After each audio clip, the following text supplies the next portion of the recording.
உங்கள் எல்லாருக்குமே தெரிஞ்ச விஷயம், ரஷ்யா உக்ரைன் இடையிலான போர் என்பது கடந்த 2 வருடங்களுக்கு மேலாக நீடித்து கொண்டிருக்கின்றது. அந்த நிலைமையிலே கடந்த சில வாரங்களுக்கு முன்னர் ரஷ்யாவினுடைய நிலப்பரப்புக்குள்ளே நுழைந்த உக்ரைனுடைய பாதுகாப்பு படைகள் அங்கே மிக தீவிரமான ஒரு யுத்தத்தை ஏற்படுத்தி இருப்பதோடு தொடர்ச்சியாக ரஷ்யாவினுடைய நிலப்பரப்புகளை கைப்பற்றி கொண்டிருப்பதாக நாங்கள் சர்வதேச ஊடகங்களூடாக அறிந்து கொள்ளக்கூடியதாக இருக்கின்றது.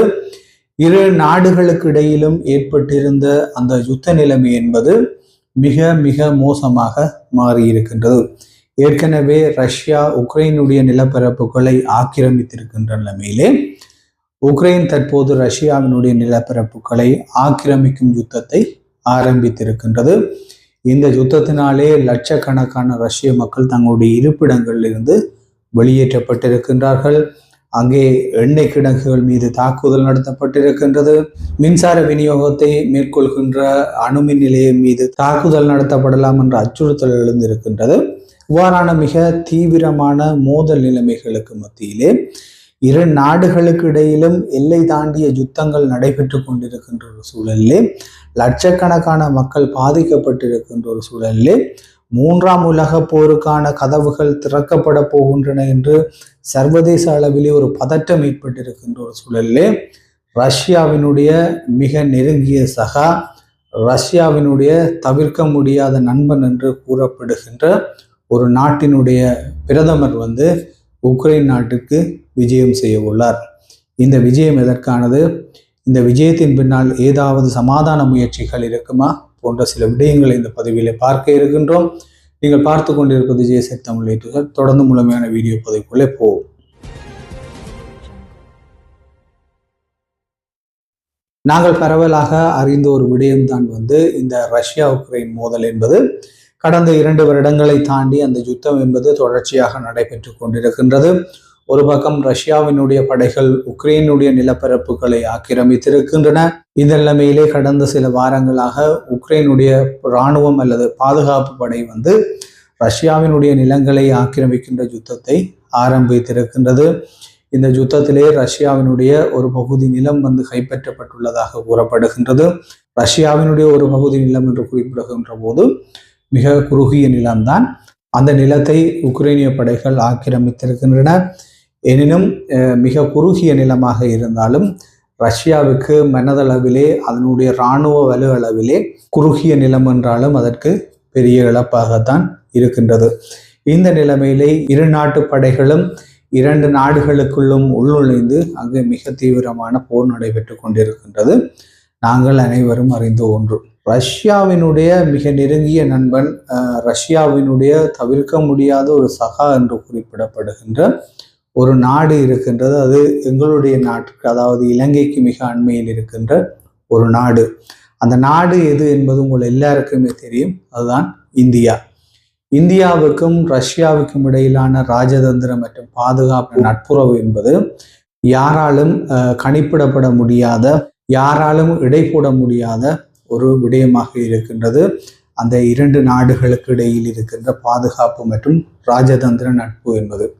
இந்த நட்பு நேற்று இன்று முந்த நாள் வந்த ஒரு விடயமாக இல்லை. அது மிக மிக நீண்ட கால நட்புறவு. ஏற்கனவே பாகிஸ்தான் இந்திய மோதலிலே அமெரிக்கா உள்ளிட்ட நாடுகள் சில ரகசியமாகவும் பகிரங்கமாகவும் பாகிஸ்தானுக்கு ஆதரவு தெரிவித்த நிலைமையிலே மிக வெளிப்படையாக முகத்திற்கு நேரே இந்தியாவுக்கு ஆதரவளிக்க வந்த நாடு ஒரே ஒரு நாடு இருந்தது. அதனுடைய பேர் தான் ரஷ்யா. அந்த காலம் தொட்டு இந்த 2 நாடுகளுக்கு இடையிலான நட்பு என்பது தவிர்க்க முடியாதது. இது சர்வதேச அளவிலே தெரிந்த ஒன்று. ஏற்கனவே உக்ரைன் மீதான போரை ரஷ்யா ஆரம்பித்த காலம் தொட்டு இந்த ரஷ்யா மீது இந்த மேற்குலக நாடுகள் மேற்கொள்கின்ற தொடர்ச்சியான அழுத்தங்களுக்கு இந்தியாவினுடைய ஆதரவை பல தடவைகள் கேட்ட போதும் இந்தியா ரஷ்யாவிற்கு எதிராக ஒரு துரும்பை கூட நகர்த்தவில்லை என்பதுதான் அந்த நாடுகளுக்கு இடையில் இருக்கின்ற ராஜதந்திர மற்றும் பாதுகாப்பு தொடர்பான நட்புறவை இந்த உலகத்திற்கு காட்டுகின்ற விடயமாக இருக்கின்றது.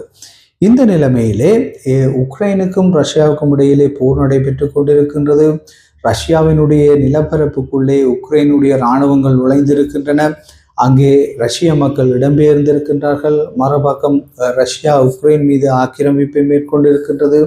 ரஷ்யாவுக்கு எதிராக உக்ரைனுக்கு ஆதரவாக இந்த மேற்கு நாடுகள் மிகப்பெரிய இராணுவ மற்றும் இராணுவ தளவாட உதவிகளை மேற்கொண்டு கொண்டிருக்கின்றன. இவ்வாறான சூழலிலே இந்திய பிரதமருடைய உக்ரைன் விஜயம் என்னவாக இருக்கும் என்ற கேள்விதான், அல்லது இந்திய பிரதமருடைய உக்ரைன் விஜயம் எதற்கானது என்ற கேள்விதான் தற்போது எழுந்திருக்கின்றது.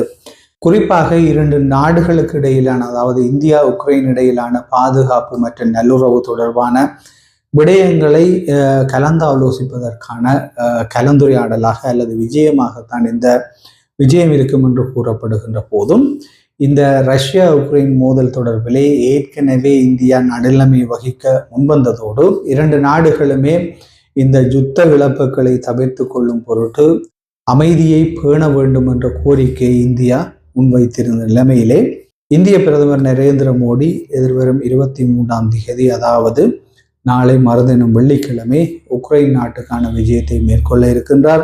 சுமார் 30 வருடங்களுக்கு பின்னர் உக்ரைன் நாட்டுக்கு விஜயம் மேற்கொள்கின்ற ஒரு இந்திய பிரதமராக நரேந்திர மோடி இருக்கின்றார்.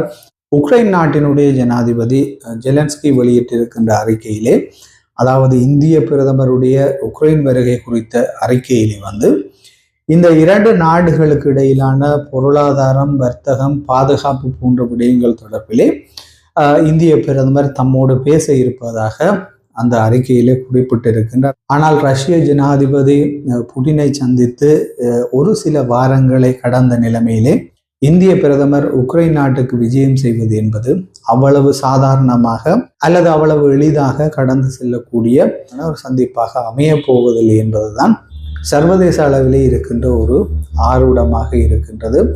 எது எவ்வாறாக இருந்தாலும் இந்தியாவினுடைய தலையீடு இந்த இரண்டு நாடுகளுக்கு இடையிலான யுத்தத்தை முடிவுக்கு கொண்டு வருமாக இருந்தால், சர்வதேச அளவிலே ஏற்கனவே உச்சம் தொட்டிருக்கின்ற இந்தியாவினுடைய மரியாதை என்பது, இந்தியாவினுடைய கௌரவம் என்பது மென்மேலும் உயர்த்தப்படும் என்பதுதான் இங்கே முக்கியமான விடயம்.